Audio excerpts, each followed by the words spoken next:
Exo మీ ఇంటి వంట కార్యక్రమానికి స్వాగతం. ప్రతిరోజు రుచికరమైన రెసిపీస్ని పరిచయం చేసుకుంటున్నారు కదా. మరి ఈరోజు మనం ఎక్కడ వెళ్తున్నామో తెలుసా? తార్నాకలో ఉంటున్న స్వప్న గారింటికి పదండి.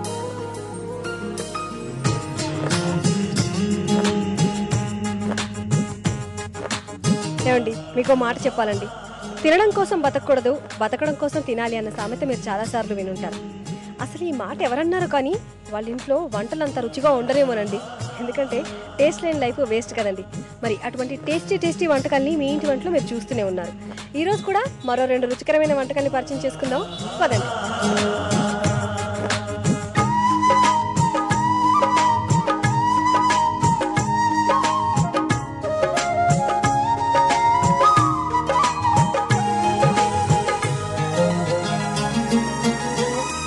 స్వప్న గారు, హాయ్ అండి. వెల్కమ్ టు మా ఇంటి వంట సుమా గారు. థ్యాంక్ యూ అండి, థ్యాంక్ యూ సో మచ్. మేము వస్తున్నామని ఇంతమందిని పిలిచారు. అవునండి, మా సిస్టర్. అలా అండి. మరి మిగతా వాళ్ళు నైబర్స్ చుట్టారు. ఓకేనండి.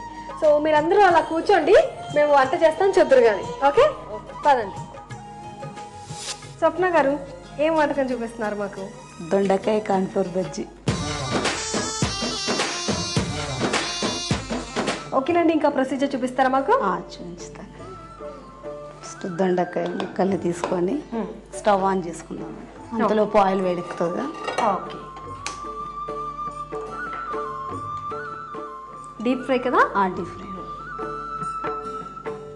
చాలు అనుకుంటా. ఓకే, చెప్పండి ఎలా చేయాలి? ఇందులో కొన్ని పచ్చిమిర్చి, కరివేపాకు, కొత్తిమీర, జీలకర్ర, కారం పొడి. పచ్చిమిర్చి వేసుకోవాలి, కారం కూడా వేసుకోవాలి. బాగానే వేసారు. కొంచెం కారం ఉంటుందా? స్పైసీ ఉంటుంది. ఓకే, కొంచెం పసుపు, కొంచెం అజినమోటో. ఓకే అమ్మ, చాలండి, వద్దులండి ఎక్కువ. అజినమోటో అంటే వీలైనంత తక్కువనే వేసుకుందాం, బెటర్. ఉప్పు, కొంచెం బియ్యం పిండి. బియ్యం పిండి కూడా వేయాలా? కొద్దిగా అండి బియ్యం పిండి, కొద్దిగా. తర్వాత కార్న్ఫ్లోర్. ఓకే, ఇది మన కలుపుకుంటూ సరిపడాలి.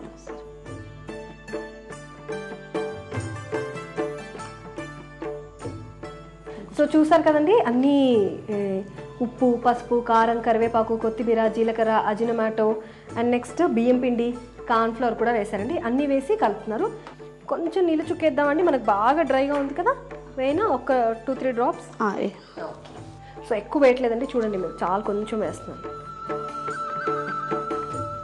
ఇంకా వేరే ఏ కూరగాయలు చేస్తారు ఇలాంటి బజ్జీలు? లేడీస్ ఫింగర్తో చేస్తారు. Potatoes, ladies fingers. ఓకే, బెండకాయ, బంగాళదుంప, బెండకాయతో కూడా చేసుకోవచ్చు అండి ఇట్లా. ఓకేనండి, మనకి నూనె కూడా కాగిపోయింది. అది కలిపేసారా? కలిపేసారు. ఇప్పుడు ఎలా ఒక్కొక్కటి వేస్తారా? పకోడీలాగా వేస్తారా? పకోడీలాగా వేస్తాం, చిన్న ముద్దలు. చిన్న ముద్దలు. ఓకే, సో 2-3 పీసెస్ అంటుకున్నా పర్లేదండి, మనం అట్లా వేసేసుకోవచ్చు.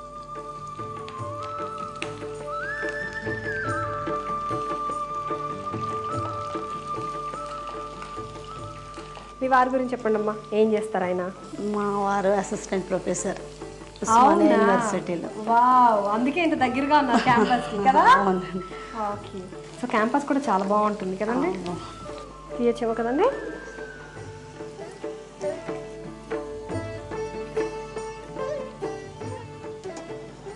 ఇంకొకసారి వేస్తారా? కొన్ని వచ్చాయి కదా.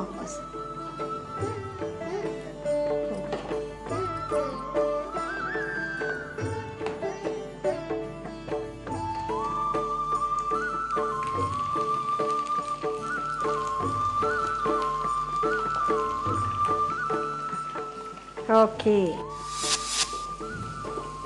వేయండి. ఆఫ్ చేయనా? ఆఫ్ చేయండి.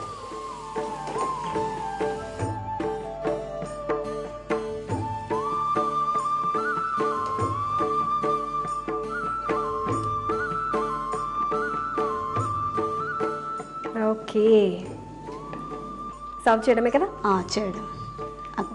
ఓకే, సర్వింగ్ ప్లేట్ కూడా రెడీగా ఉంది విత్ గార్నిషింగ్.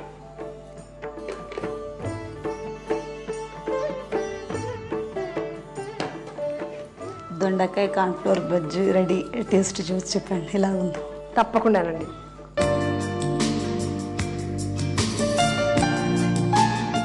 బాగున్నాయండి, చాలా బాగున్నాయి, చాలా బాగా చేశారు. కరకరలాడుతూ కొంచెం పచ్చిమిర్చి కూడా తగిలింది, కానీ కారం కారంగా కరకరలాడుతూ చాలా బాగుందండి.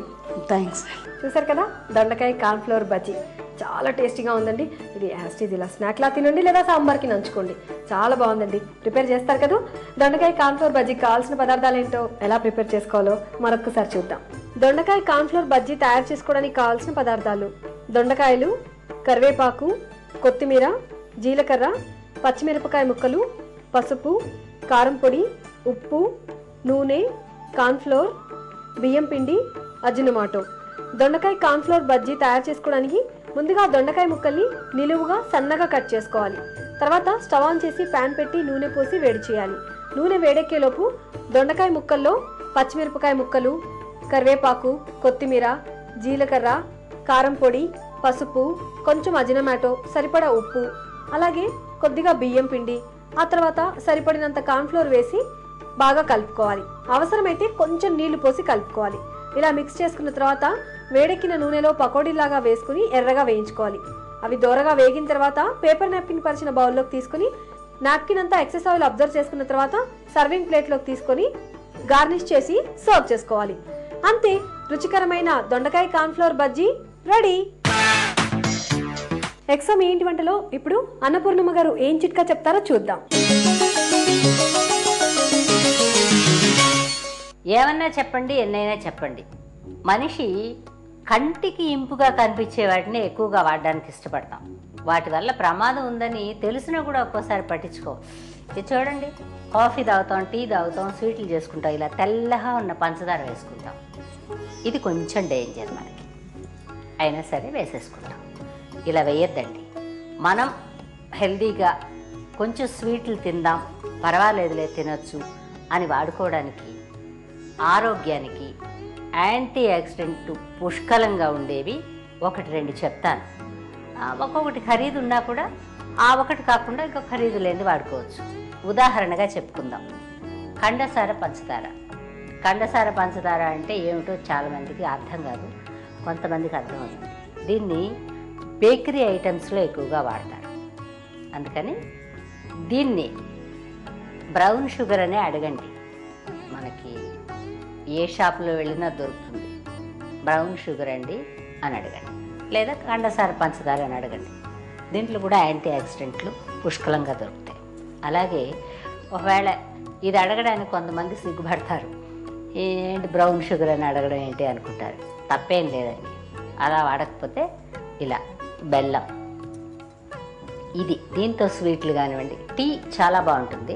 సరే, కొంతమంది ఇష్టపడరు తాగడానికి, అలా ఈ బెల్లం వేసుకుని టీ తాగడానికి ఇష్టపడిన వాళ్ళు ఆ స్వీట్లు అయితే బెల్లంతో చక్కగా చేసుకోవచ్చు.